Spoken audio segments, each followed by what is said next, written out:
Nakarating na ba kayo sa Facebook Marketplace o mga real estate groups kung saan may mga pampamilyang lupa or bahay na napakamura pero nakasulat rights only? So, mapapaisip ka talaga, opportunity na ba to para magkabahay ng mura or malaking pasakit lang to or scam, no? So, dito sa video lecture na to, i-determine natin kung talaga bang safe na bumili ng rights, tapos ikukumpara natin yung kapag ang pinangahawakan mo is titled property or rights lang, no? So, ano bang pinagkaiba ng dalawa? So, unawain muna natin syempre yung title. Yan. Land title, ito yung mga TCT or OCT na tinatawag. Ito yung Transfer Certificate of Title and Original Certificate of Title.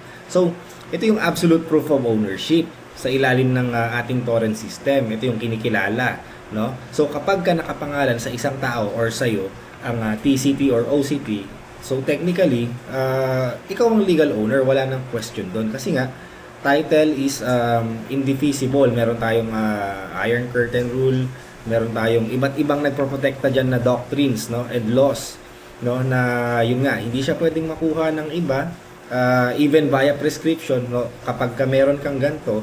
So, ikaw ang legal and lawful owner na masasabi, no. Now, paano naman kapag rights only? Ano bang ibig sabihin nito? So, ito po ay possessory rights lang ang meron ng isang tao. So, ibig sabihin, hawak mo lang yung karapatang mag-occupy or gumamit ng lupa. Pero hindi ikaw ang may-ari ng mismong lupa. So, saan ba nanggagaling ang mga rights only na land, no? So, isa-isayin natin. Merong tatlong pinanggagalingan to. Una, yung mga government or public land. Ito yung lupa na pagmamay-ari ng gobyerno, DNR, NHA. So, ang pagbebenta ng rights sa ganitong lupa nang walang government approval, for example, ikaw yung beneficiary, tapos binenta mo sa iba. Oh. So, this is already illegal kasi nga ikaw yung tinalagang beneficiary ng gobyerno, tapos ibebenta mo sa iba na non-beneficiary, no? And also ang magiging drawback nun sa'yo, you will be disqualified for that specific kung anumang reason na naging beneficiary ka nung lupa na yon. For example, sa agrarian reform, which is on our second item dito, CARP and agrarian reform land. So, isa ito sa mga pinanggagalingan ng rights. Ito yung mga CLOA or EP, no? Emancipation Patent. So, ang mga lupang binigay sa mga magsasaka under CARP, meron tong 10-year prohibition period. Bawal itong ibenta, ipamigay, or ilipat ang rights nila sa loob ng 10 years. Kasi nga, sila yung beneficiary na itinalaga din ng batas na to. Pangatlo, inherited or untitled private land. So, lupang pamana ng pamilya na wala pang sariling titulo. Or, for example, tax declaration lang ang meron, no? Yung hawak ng mga heirs, yung mga current na may-ari ng property. So, ayan, ito yung tatlo na pinanggagalingan. Yung government or public land, yung CARP natin, and also yung mga minanang lupa na wala pang titulo. Ngayon, ano bang panganib nito? Ano bang danger kapag ka-rights lang? Of course, double sale issue. Dahil walang official record sa Registry of Deeds, madaling maibenta ng mga fraudulent sellers ang isang rights. Pwede nilang paulit-ulit na ibenta kasi nga hindi mo siya mai-register sa Registry of Deeds. Hindi mo maipapaalam sa buong mundo na itong property na to ay naibenta na sa'yo or meron ng naka-hold na sa'yo to, ganon, na ikaw na yung may-ari nito, no? Walang ganon dito sa rights. Kaya ang kadalasan, ito ang cases ng mga double sale, itong mga rights na property. So, sa tingin ko, by now, nasasabi nyo na or na-judge nyo na kung safe ba o hindi ang pagbili ng rights. Now, pangalawang danger nito, ng pagbili ng rights lang, is ejectment or demolition. So, kapag lumabas, for example, yung tunay na may-ari, titled pala yung property na binili nyo. Tapos, o kaya pumasok yung government infrastructure project doon sa government property, sa public land, no?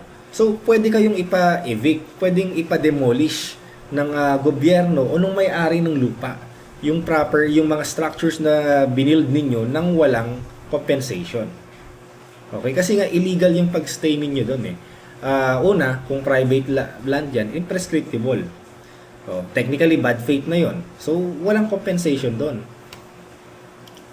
Okay, now, napa-tax declarationan. So, for example, from rights, na-apply nyo ng tax declaration. Again, tax declaration is not ownership. So, baka sabihin nyo na sa na updated naman ang tax declaration kasi kaya safe to. Tandaan, yung pagbabayad natin ng amilyar or tax declaration ay patunay lang na nakakabayad ka ng buwis. Kaya nga tax declaration eh. And also, katibayan lang ito na ikaw yung nag-occupy ng property. No, nothing more, nothing less. No, wala tong sinasabi about sa ownership. It's just a proof of occupancy ninyo sa property at yun about the tax. Now, this is our guide and checklist before buying property, no? So kung talagang interesado ka pa rin despite these warnings, no, about the rights, despite these red flags and risk, kung talagang gandang-ganda ka sa property, siguraduhin mo munang gawin mo muna itong mga steps na to. Una, mag-verify ka sa Registry of Deeds. I-check mo yung property, yung lupang bibilhin mo pa lang. Huwag mo munang bilhin, bibilhin mo pa lang kung meron itong title, kung meron itong existing, for example, mother title, no? Kasi kapag ka meron yun, huwag mo nang ituloy. Kasi it will never be yours. Masasayang lang yung investment ng property. Gigibain lang din ulit yan. Second, so after sa Registry of Deeds, you can go to the DNR. So, nationwide, we have what we call the SENRO. No, ito yung tanggapan ng DNR. Ayun, sila yung nagpa-process, doon pwede nyong check-in yung status ng lupa kung unang-una alienable and disposable pa. O yan. Pag yan, hindi yan alienable and disposable, huwag nyo na rin bilhin kasi it will never ripen into ownership kung hindi yan A and D. Ibig sabihin, maaring accretion yan or anything, or may plano pa yung government dyan, or pwedeng parte yan ng national park. There are cases na ganun. May mga nababalitaan kaming ganun, yung isang tao nakabili nabentahan ng rights pero sako pala ng national park yung property niya. Edi hindi niya rin mapapatituluhan yun. Ngayon, pangatlo, syempre mag-inquire ka sa barangay at city hall. Syempre doon tayo sa LGU. So no one has the best knowledge when it comes on the status of the property and situation than the LGU itself. Sa mayor, kila mayor, sa assessor, magpunta kayo dyan. I-check also kung may away sa lupa, may demolition order bang nakatakdang gawin or nakatakda ba siyang gamitin or reserved for public use. Doon nyo malalaman. Puntahan nyo yung CPDO or MPDO kapag ka sa municipal. Punta din kayo ng assessor's office. What else? Ayun, lahat ng mga related agencies when it comes sa property. Kasi nga, yun nga, this is what we call the due diligence process na. So kung very risky, nalaman mo ng very risky ang pagbili ng rights only na property, so might as well gawin mo na tong mga advice na to, no? So pang-apat, syempre, consult a professional. So wag basta-basta magtiwala sa barangay agreement yan or mga notarized deed of assignment. Always consult a licensed broker or licensed or mga lawyers natin, no? Hindi naman sila ganun kamahal for you to consult. Pero let's say mahal nga, but it still saves you time and your hard-earned money kung meron kang vital information na malalaman naman, and also it gives you confidence, no? Makakatulog ka sa gabi kapag alam mong safe yung property na binili mo. Ngayon, to conclude this video, so totoong mas mura ang rights, yes. There's no doubt, no? Pero napakataas din ang risk na lahat ng ito pinaghirapan nyo. Syempre hard-earned money yan, mawala din lahat. Worst, makakasuhan pa kayo. So bago mag-invest, lagi nyong unahin yung protection, yung legalities ng inyong ari-arian, no?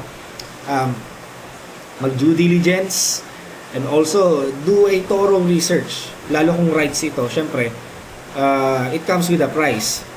mas mahal ang property, ibig sabihin, title dyan, mas secured ang papel niyan. Pero kapag ka mas mura yan, asahan mo, there's a catch, no? There's always a catch kasi properties can never be cheap. It always, nagmamahal yan. It appreciates month by month, year by year, no? And that is all.